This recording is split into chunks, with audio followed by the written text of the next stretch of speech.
Hola, buen día, te dice un comando. Acá empezamos la clase 14, más o menos hemos llegado a la mitad del curso, así que quería arrancar la clase medio haciendo un pequeño resumen de hasta dónde hemos llegado y cómo sigue un poco el plan del curso. Bueno, muy breve, ¿no es cierto? Porque es un resumen grande sobre lo que hemos visto. Arrancamos viendo los axiomas de incidencia y orden en los videos del 1 al 10. Lo central ahí que vimos son todos los teoremas de cruce, que hicimos varios, teorema de Pasch para triángulos, para polígonos convexos, teoremas de Garrido, que fue un teorema bravo. Bueno, después seguimos con los axiomas de congruencia que venimos trabajando. Es como que he dividido, ¿no es cierto?, como para distinguir los axiomas de congruencia y cuando empezamos a estudiar simetría central y axial. Durante los axiomas de congruencia, lo central que vimos es ese teorema de suma-resta de ángulos y segmentos. Aprendimos a comparar ángulos y segmentos. Definimos ángulos rectos, vimos que todos los ángulos rectos son congruentes entre sí, vimos que los ángulos opuestos por el vértice son congruentes entre sí y vimos teoremas de unicidad de punto medio y bisectriz. La existencia de punto medio y bisectriz vino una vez que habíamos introducido la simetría central y axial. Vimos, bueno, fórmulas básicas, vimos qué rectas quedan estables por ambas simetrías. Y bueno, con la simetría central vimos existencia de punto medio y de paralelas, y con la simetría axial vimos existencia de bisectriz, existencia y unicidad de perpendiculares, así que con las unicidades de acá nos quedó existencia y unicidad de punto medio, bisectriz, perpendiculares y solo existencia de paralelas, porque va a ser un axioma que vamos a incorporar un poquito más adelante. Bueno, también aprendimos, muy importante, la justificación de construcciones con reglas y compás. Y bueno, y lo central que vimos la última clase son el teorema de triángulos isósceles, que en los triángulos isósceles, cuando trazamos el segmento o la recta que pasa por el vértice opuesto a la base y el punto medio de la base, esa recta es simultáneamente bisectriz del ángulo y mediatriz de la base. Bueno, y gracias a eso pudimos ver, caracterizar la bisectriz y mediatrices como lugar geométrico. Es muy importante este teorema de triángulos isósceles. Quiero hacer acá un ejemplito. Claro, dentro de las cosas que probamos para triángulos isósceles, vimos que si tenemos un triángulo isósceles, entonces los ángulos sobre la base son congruentes, y recíprocamente, si sabemos que los ángulos son congruentes, entonces el triángulo es isósceles. Todo lo que venimos probando acá anda para cualquier plano que nos cumpla los axiomas de incidencia, orden y congruencia. Para cualquier plano en particular vale para R2 y para H2. Entonces les quería cerrar este breve resumen con un pequeño dibujito de un triángulo isósceles en el plano hiperbólico. En el plano hiperbólico es difícil leer distancias, o sea, uno no ve qué cosas son congruentes, qué segmentos son congruentes, pero les he dicho varias veces que sí es correcto de que los ángulos son como uno los ve. Si vos ves que los ángulos son congruentes, entonces son congruentes. Bueno, entonces acá hice un dibujito en donde estos dos ángulos son congruentes, usando el teorema del triángulo isósceles. Sé que este triángulo que está dibujado acá es un triángulo congruente que tiene estos dos lados congruentes entre sí, y ahí ustedes están viendo cómo el plano hiperbólico verdaderamente deforma las longitudes de segmento. Insisto, hemos visto de que el plano hiperbólico cumple los axiomas de congruencia con ciertas transformaciones que eran esas transformaciones racionales, esas transformaciones de Möbius con variable compleja. Bueno, lo que sabemos es que hay una transformación en el hiperbólico que te va a llevar este segmento a este otro, por más que luce uno más largo que el otro. No podés creer las longitudes que ves en el hiperbólico, sí podés creer las amplitudes de ángulos que ves en el hiperbólico. En la clase de hoy vamos a arrancar con triángulos. Lo que viene ahora es que vamos a ver triángulos, muchas de las propiedades así bien características de los triángulos. Hoy vamos a ver varias de ellas. Vamos a ver criterios de congruencia de triángulos. Vamos a ver más adelante propiedades de cuadriláteros. Para completar cuadriláteros vamos a incorporar el axioma de paralelas. Es decir, ya sabemos que existen paralelas, pero vamos a pedir de que sean únicas. Y bueno, y el curso va a terminar con la descripción del resto de las transformaciones rígidas que todavía no hemos hablado. Son las traslaciones, las rotaciones y las reflexiones deslizantes. Bueno, muy bien. Como les digo, ahora entonces arranca como el cuarto capítulo, que es triángulos. Bueno, aquí hice un breve resumen de todas las definiciones que ya conocemos muy bien. Dado un triángulo, bueno, es equilátero cuando tiene los tres lados iguales. Si tiene dos lados congruentes, dije iguales, congruentes, bueno, estrictamente hablando hay que decir congruentes. Se va a llamar isósceles.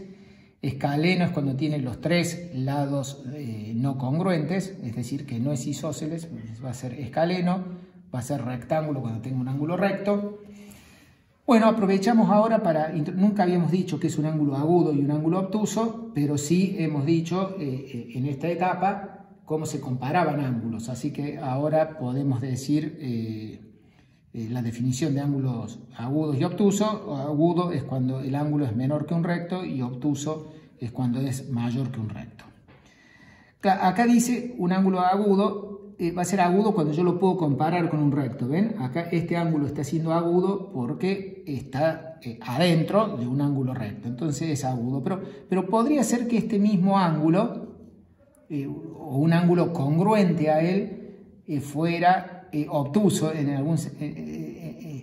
el sentido de que, bueno, en otro lado del plano, este mismo ángulo fuera más grande que un ángulo recto. Bueno, eso por supuesto es recontra imposible y básicamente gracias a que todos los ángulos rectos son congruentes. Entonces si vos tenés este dibujo y fuera posible que vos lleves, es imposible que vos lleves este verde a este verde. ¿Por qué? Porque como este rojo es congruente a este rojo, porque todos los ángulos rectos son congruentes, entonces toma la transformación rígida que te lleve este rojo a este rojo. Como esta semirrecta es interior a la roja, esta semirrecta va a ir a parar al interior de esta roja.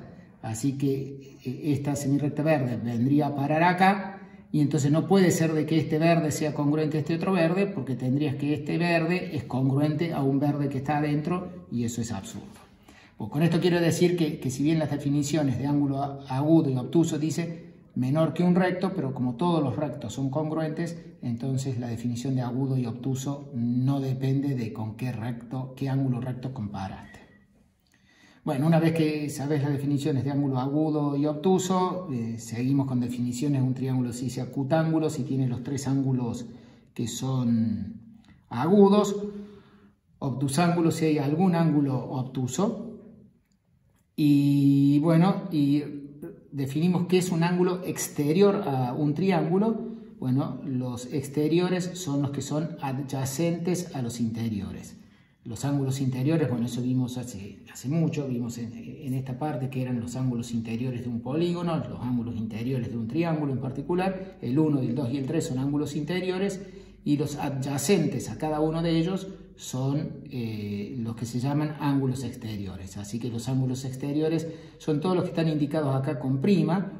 Ya sabemos que los ángulos opuestos por el vértice son congruentes, así que si bien el 1' este y el 1' este son diferentes ángulos, pero son congruentes entre sí, bueno, hay 6 ángulos exteriores a un triángulo. Para hacer énfasis en que vamos a estudiar propiedades de triángulos en un plano geométrico que cumple los axiomas de incidencia y orden y los axiomas de congruencia y el hiperbólico los cumple, vamos a tender a dibujar los triángulos con lados ligeramente curvos, como para tener permanentemente presente que todo lo que probamos acá son resultados que valen tanto para R2 como para el hiperbólico H2, e insisto, para cualquier plano geométrico que cumpla los axiomas de incidencia, orden y congruencia. Bueno, en el video de hoy en este primer video de la clase de hoy nos vamos a dedicar a los teoremas súper básicos de triángulo. Van a ver. Es bueno que mediten un ratito antes de ver las demostraciones porque son cosas, estamos cada vez más con los pies sobre la tierra en el curso y entonces empiezan a aparecer los resultados clásicos de la geometría. Lo digo en contraste con que veníamos probando, por ejemplo, que existen bisectrices. Ese es un resultado, muy primitivo de la geometría, que exista una bisectriz o que exista un punto medio, o que existan perpendiculares, en fin.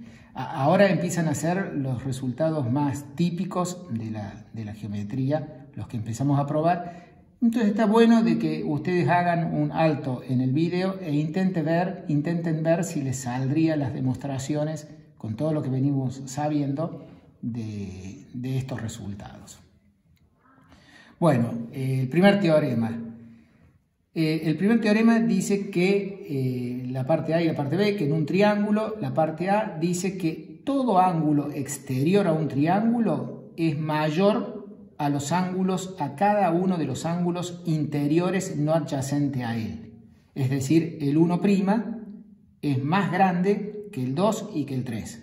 El 1' es más grande que el 2 y que el 3, el 2' es más grande que el 1 y que el 3, y el 3' es más grande que el 1 y que el 2. Esto dice la parte A. Cada ángulo exterior es mayor que cada uno de los ángulos interiores no adyacentes a él. Y la parte B dice que a mayor lado se opone mayor ángulo y a mayor ángulo se opone mayor lado.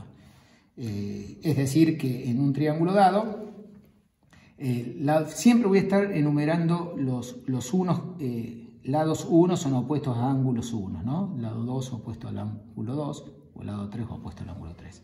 Entonces, lo que dice acá es que el L1 es más grande que el L3, si y solo si el ángulo 1 es más grande que el ángulo 3. Bueno, les insisto, está bueno pensar a ver cómo se probaría semejante resultado que uno lo tiene sumamente asumido y bueno, viene bien pensar un ratito a ver cómo podríamos deducirlo con todo lo que venimos aprendiendo. Bueno, sigamos. Vamos a la demostración de la parte A. Claro, para probar de que el 1' es más grande que el 2 y que el 3, lo que tenés que hacer es lograr meter el 2 o el 3, meterlo adentro del ángulo 1'.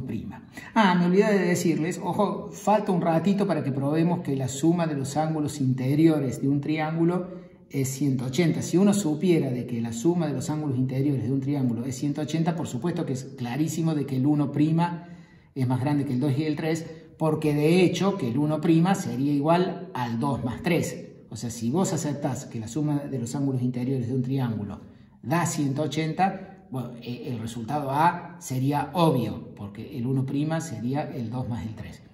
Pero nos va a llevar un ratito probar eso, y de hecho que ese es un resultado que necesita el axioma de paralelas. No es verdad que la suma de los ángulos interiores de un triángulo en el hiperbólico sea 180. Por eso es como que todavía estamos en una instancia un poquito más primitiva que lograr probar que la suma de los ángulos interiores es 180. De hecho, que en el hiperbólico vale menor o igual que 180. De hecho, en el hiperbólico vale menor estricto.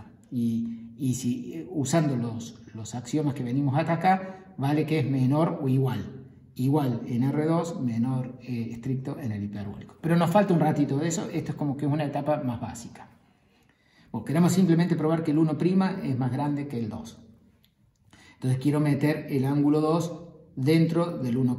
Y bueno, entonces lo que hacemos, tomamos la simetría central con respecto al punto medio de este lado, ¿no? Entonces tomamos la simetría central. La simetría central te manda, con respecto al punto medio del lado, te manda el A al C y el C al A.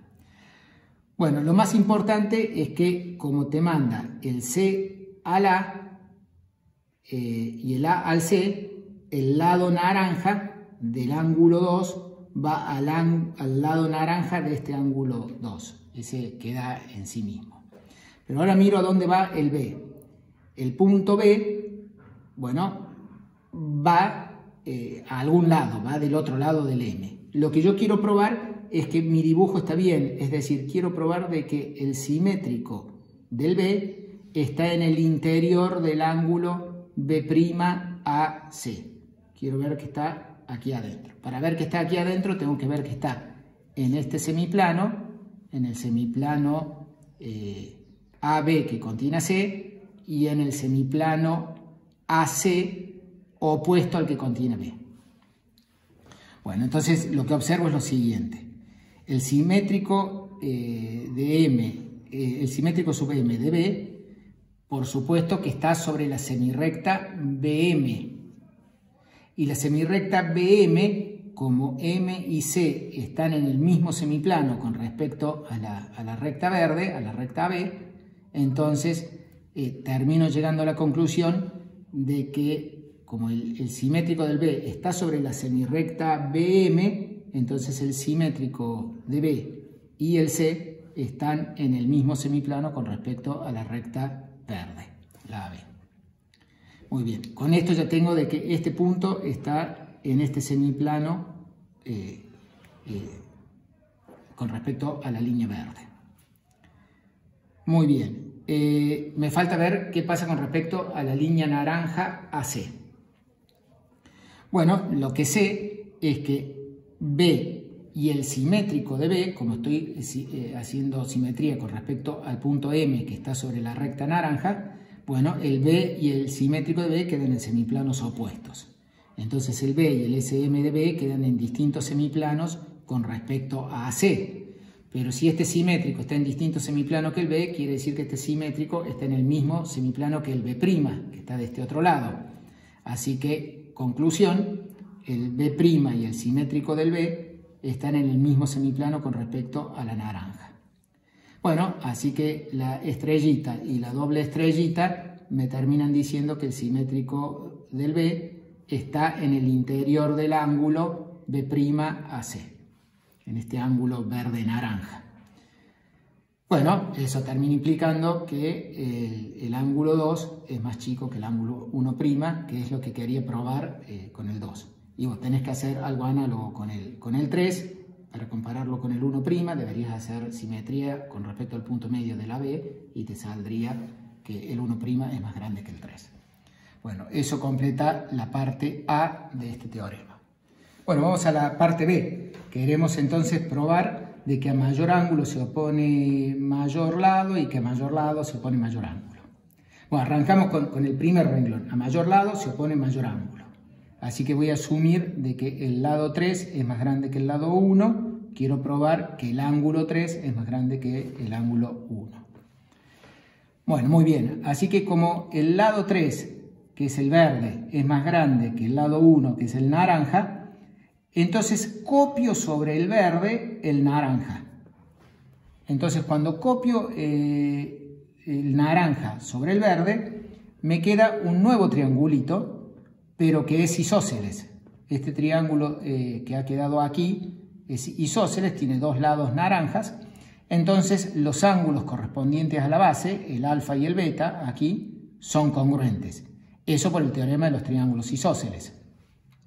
Así que, en definitiva, ahora yo tengo de que el ángulo 3 es más grande que el alfa, porque el alfa es interior al ángulo 3. El alfa es congruente al beta, por el teorema del triángulo isósceles. Y el beta es más grande que el 1, porque ahora mira el triangulito que ha quedado afuera, o sea, con la diferencia entre el L3 y el L1. Mirás el triangulito que ha quedado afuera. Y el beta es un ángulo exterior a este triángulo. Como este beta es un ángulo exterior a este triángulo, el beta es más grande que el 1. Conclusión, el 3 es más grande que el alfa, que es congruente al beta, más grande que el 1. Bueno, estamos usando la parte A de este mismo teorema, ¿no? Bueno, muy bien. Así que con eso hemos probado que a mayor lado se opone mayor ángulo. Y la recíproca, bueno, nos va a pasar varias veces esto. Muchas veces hay algunos sí, solo sí, acá en geometría, que la vuelta se deduce casi muy simple una vez que hiciste la ida. ¿Por qué? Ahora suponete de que el ángulo 3 es más grande que el 1. ¿Cómo veo de que el lado 3 es más grande que el lado 1? Bueno, la hipótesis es que el ángulo 3 es más grande que el ángulo 1. Ahora, si el L3 fuera igual al L1, por el teorema del triángulo isósceles, el ángulo 3 sería igual al 1. Y eso es absurdo porque el 3 es más grande que el 1. Así que no pueden ser iguales. Y por lo que acabo de probar, si el ángulo 3 fuera menor que el ángulo 1, es decir, si el lado 3 fuera menor que el lado 1, perdón, si el lado 3 fuera menor que el lado 1, entonces el lado 1 es más grande que el 3, se le oponen mayor ángulo, entonces el ángulo 1 sería mayor que el ángulo 3 y es absurdo porque el 3 era más grande que el 1. Así que, conclusión, la única opción que queda es que el lado 3 sea más grande que el lado 1 y eso completa el sí, solo sí de la parte B. Bueno, como corolario obtenemos el resultado clásico de qué es lo que sucede en los triángulos rectángulos u obtusángulos. Lo redacto con rectángulo, pero vale lo mismo con obtusángulo. Lo voy a probar con rectángulo y les dejo de tarea que lo hagan con obtusángulo. En un triángulo rectángulo, los otros ángulos, no es recto, los otros ángulos son agudos. Y además la hipotenusa es mayor que cada uno de los catetos. ¿Cuál es la justificación? Bueno, gracias a que los ángulos exteriores son más grandes que los interiores no adyacentes, como el ángulo 1 es recto, el ángulo 1 es congruente al 1', pero el ángulo 1' es exterior y por lo tanto es más grande que el 2 y el 3. Con eso vemos de que el ángulo 2 y el 3 son agudos porque son más chicos que un recto. Y luego que la hipotenusa es más grande que los catetos, bueno, acabo de decir que los otros dos ángulos son agudos, es decir, que son menores que un recto. Así que los catetos se oponen a ángulos agudos, así que son menores que la hipotenusa que se opone al ángulo recto. Así que sale como consecuencia de este teorema, este clásico resultado de triángulos rectángulos. Y lo mismo te pasa con obtusángulos, o sea, lo mismo, peor, te pasa hasta más exagerado. Con esto terminamos viendo de que un triángulo no puede tener ni dos ángulos rectos ni dos ángulos obtusos. Bueno, muy bien, y con esto cerramos algo que yo les había dicho un poquito la clase pasada cuando hablábamos de distancia de un punto a una recta. Si vos tenés un punto P exterior a una recta A, tomás la perpendicular a A que pasa por P y llamale A minúscula al pie de la perpendicular. Entonces, el segmento PA, que es el que marcaba la distancia de P a A, es menor que la distancia de P a X para cualquier otro X que esté sobre A. Y eso es simplemente que si vos querés comparar cómo es PA con respecto a PX, como PA es perpendicular a A, entonces PX está siendo hipotenusa de un triángulo rectángulo del cual PA es cateto. Así que claramente PX es más grande que PA.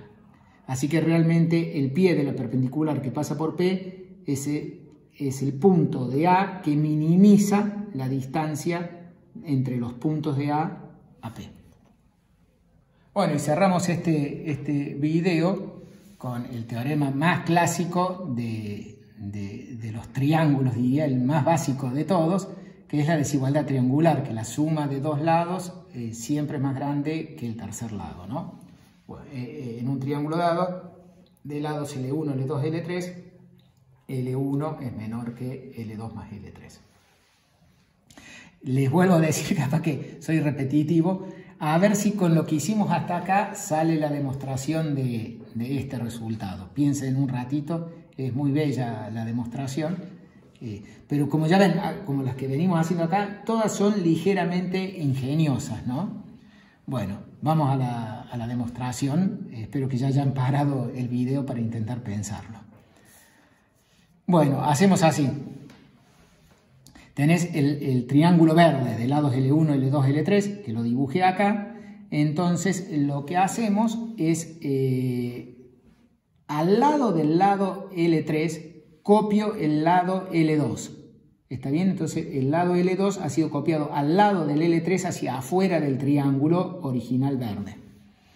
Entonces, como copié el lado número 2, a continuación del 3, me ha quedado ahora un segmento largo de longitud L2 más L3. Y por otro lado, acá nos ha quedado un triángulo que es isósceles, porque copié justamente el lado 2 a continuación del lado 3. Así que este triángulo es isósceles. Como es isósceles, el alfa y el beta son congruentes. Y entonces obtengo como resultado que el ángulo, este gamma grandecito que está acá, que llega hasta el final del lado del triángulo grande que ha quedado armado, este ángulo gamma es mayor que el beta, que es congruente al alfa. Así que tengo que gamma es mayor que el alfa. Entonces, insisto, mira el triángulo grande, el que está armado con los dos triángulos que me ha quedado, que tiene lados L1, L2 más L3 y el otro lado que no lo indique, que es la base del triángulo isósceles. Entonces, si miras todo este triángulo grande, el lado L2 más L3 se opone a gamma y el lado L1 se opone a alfa. Y acabo de decir que gamma es más grande que alfa, así que usando que a mayor ángulo se opone mayor lado, L2 más L3 que se opone a este ángulo es mayor que el L1 que se opone a alfa. Eso completa la demostración de la desigualdad triangular. Y bueno, hago este pequeño corolario que es la desigualdad poligonal. Si tengo ahora muchos puntos A1, A2, A3, A4 hasta AN, bueno, lo que dice este corolario es que la suma de todos los segmentos A1, A2, A2, A3, así sucesivamente hasta AN menos 1 AN es más grande que A1 AN.